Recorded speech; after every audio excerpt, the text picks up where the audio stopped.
గురుభ్యో నమః. హరి ఓం. అందరికీ నమస్కారం. ఇక్కడ పెళ్లి విషయంలో కానీ ఒక ఎదుటి మనిషిని మనము అర్థం చేసుకోవాలంటే ఎలా, తనకొచ్చే లైఫ్ పార్ట్నర్ ఎలా ఉండబోతుంది అని తెలుసుకోవాలంటే తన యొక్క భార్య చాలా ఒక విశిష్టమైన ఆతురత, ఒక విశిష్టమైన ఓవర్ ఎక్స్పెక్టేషన్స్, ఎక్కువ డిజైర్స్ అనమాట. 10 రూపాయల ప్లేస్లో 100 రూపాయలు ఎక్స్పెక్ట్ చేస్తుంది. 10,000 ప్లేస్తో 1,00,000 రూపాయలు ఇవ్వాలి. ఇట్లాంటివి వాళ్ళకు ఒక డిజైర్ ఉంటుందన్నమాట. వాళ్ళకు పెళ్ళైన తర్వాత కూడా ఆ దాంపత్యంలో సుఖం ఉండదు. వాళ్ళు వినరనమాట.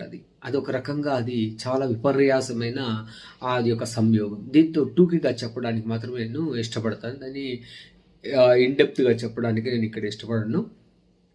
అక్కడ ఎలా ఉంటుంది వీళ్ళకు. అదేవిధంగా ఒక నెగిటివ్ పాయింట్ అయితే, ఈ జాతకులకు వీళ్ళున్న చోట వీళ్ళకు మల్టిపుల్ బిల్డింగ్స్ అనమాట. 2-3 బిల్డింగ్స్ ఉండడము, 2-3 వెహికల్స్ ఉండడము. ఒక రకంగా నెగిటివ్ అయితే, ఇంకో రకంగా పాజిటివ్ కూడా ఉంటుందన్నమాట. అంటే విలాసవంతమైన జీవితం, వాళ్లకు అన్నీ కూడా పెద్దగా కావాలి, ఏ విషయంలో కూడా పెద్దగా కావాలి. అంటే అప్పుడు వాళ్లకు పెద్ద బిల్డింగు, పెద్ద వెహికల్స్, కార్ అంటే చిన్న కారు ఉండదు, లగ్జూరియస్ కారు ఉండాలి. ఇట్లాంటి వాళ్ళకు ఆశలు ఉంటుందన్నమాట. ఇట్లాంటి వాళ్ళకు ఒక డిజైర్ కనబడుతూ ఉంటుంది అనమాట. అది ఎవరు ఉంటే అది శుక్రునికి రాహు సంయోగం ఉన్న వాళ్ళకు ఇట్లాంటి అవకాశం ఉంటుంది అనమాట. చూడండి, వీళ్ళకి మొదటి పెళ్లి చూపులోనే వీళ్ళకు అక్కడ వాళ్ళిద్దరు కూడా ఇష్టపడడం జరుగుతుంది అనమాట. అది ఇంకా దాని వెనకాల చాలా రహస్యాలు ఉన్నాయన్నమాట.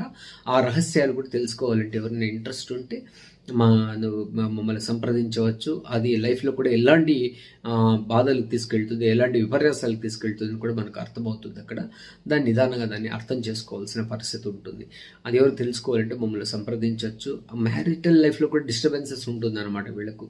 దానికి పరిహారాలు ఏంటి, దాన్ని ఎలా చేసుకోవాలని కూడా తెలుసుకోవాలంటే సంప్రదించండి. అదేవిధంగా ఎవరైనా జ్యోతిషం నేర్చుకోవాలంటే కూడా మమ్మల్ని సంప్రదించండి. తొందరగా ఒక కొత్త బ్యాచ్లో స్టార్ట్ అవబోతుంది. దీంతో కూడా బ్యాచ్లో జాయిన్ అవ్వచ్చు. చాలా ప్రాక్టికల్గా ప్రతి ఒక్క విషయాన్ని క్షుణ్ణంగా తెలియజేస్తున్నాము. సర్వే జన సుఖినో భవంతు, సన్మంగళాని భవంతు.